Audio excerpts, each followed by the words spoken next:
Welcome to the top 5 auto advice. Gas tank after the pump shuts down.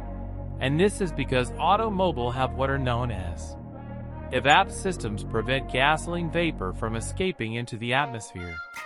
Now here's an EVP canister on an old car that has been recycled and burned inside the engine. Celica, which is 25 years old, filters out hydrocarbons and other pollutants. These EVP canisters work by allowing pure air to escape when it is necessary to filter it. Great for filtering out gasoline fumes, but once the pump shuts down, if you pump extra in, you can pump liquid gasoline and that will get into the EVP canister. Moreover, if liquid gasoline enters these EVP canisters, it destroys them.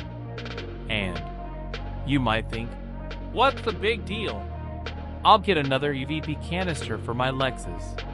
It's beneath the gas tank, beneath the car, and beneath the canister itself. Costs $380, then another $240 for labor.